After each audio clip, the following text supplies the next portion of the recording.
Legenda asal-muasal nama kota Surabaya, cerita rakyat dari Jawa Timur.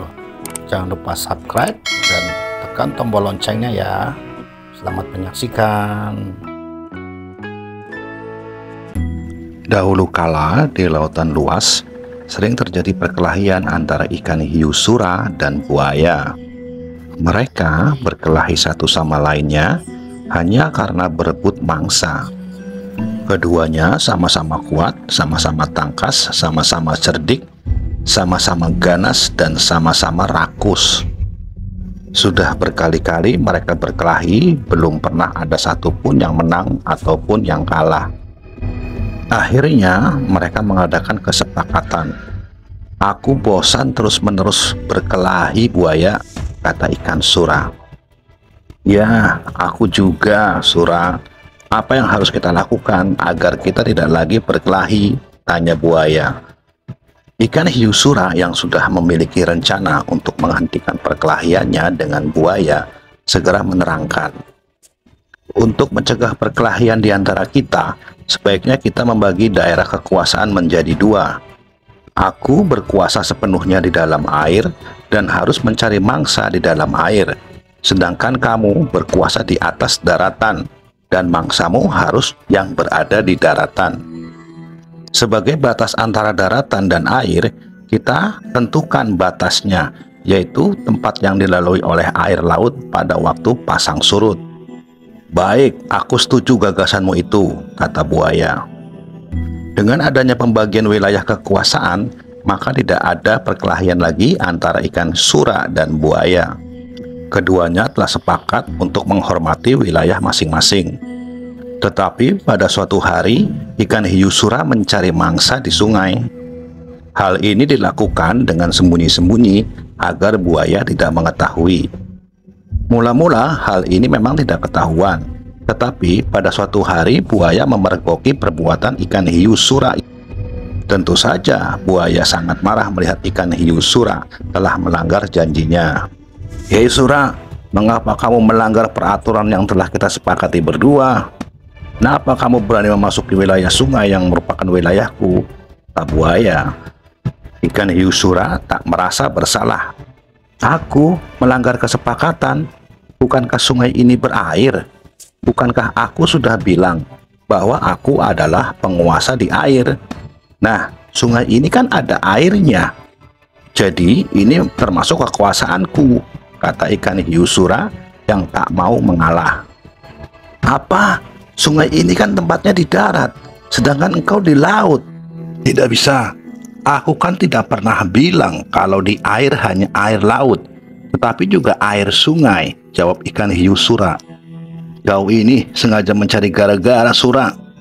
"Tidak, kukira alasanku cukup kuat dan aku memang di pihak yang benar," kata ikan sura. "Kau sengaja mengakaliku. Aku tidak sebodoh yang kau kira," kata buaya mulai marah. "Aku tak peduli kau bodoh atau pintar. Yang penting air sungai dan air laut adalah kekuasaanku," ucap ikan sura tetap tak mau kalah. "Kalau begitu, kamu memang bermaksud membohongiku. Dengan demikian, perjanjian kita batal. Siapa yang memiliki kekuatan yang paling hebat, dialah yang akan menjadi penguasa tunggal," kata buaya.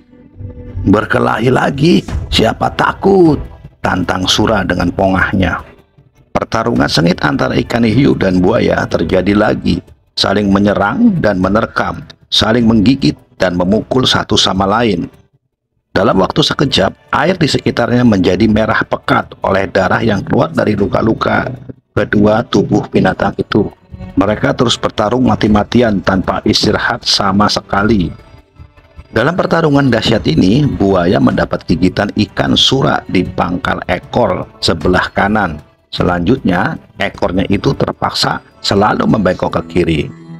Sementara itu, ikan sura juga tergigit ekornya hingga hampir putus. Lalu ikan sura kembali ke lautan. Buaya puas telah dapat mempertahankan daerahnya. Pertarungan antara ikan hiu yang bernama Sura dengan buaya menjadi sangat terkesan di hati masyarakat Surabaya. Oleh karena itu, nama Surabaya selalu dikait-kaitkan dengan peristiwa ini. Dari peristiwa inilah kemudian dibuat lambang kota madya Surabaya, yaitu gambar ikan sura dan buaya di pusat kota. Namun, ada juga yang berpendapat Surabaya berasal dari kata sura dan baya. Sura berarti jaya atau selamat, baya berarti bahaya. Jadi, Surabaya adalah selamat menghadapi bahaya. Bahaya yang dimaksud adalah serangan tentara Tartar yang hendak menghukum Raja Jawa. Seharusnya yang dihukum adalah Kertanegara. Karena Kertanegara sudah tewas terbunuh, maka Jayakatwang yang diserbu oleh tentara Tartar. Setelah mengalahkan Jayakatwang, orang-orang Tartar merampas harta benda dan puluhan gadis-gadis cantik untuk dibawa ke Tiongkok. Melihat perlakuan itu, Raden Wijaya tidak terima diperlakukan seperti itu. Dengan siasat yang jitu, Raden Wijaya menyerang tentara Tartar, hingga mereka menyingkir kembali ke Tiongkok. Selanjutnya, dari hari peristiwa kemenangan Raden Wijaya inilah ditetapkan sebagai hari jadi kota Surabaya. Namun, Surabaya sepertinya sudah ditakdirkan untuk harus bergejolak sekian kalinya. Tanggal 10 November 1945 adalah bukti jati diri warga Surabaya, yaitu berani menghadapi bahaya serangan Inggris dan Belanda. Di zaman sekarang, pertarungan memperebutkan wilayah air dan darat terus berlanjut. Dikala musim penghujan tiba, kadangkala air menguasai kota Surabaya. Sedangkan di musim kemarau, kadangkala tempat-tempat genangan air menjadi daratan kering.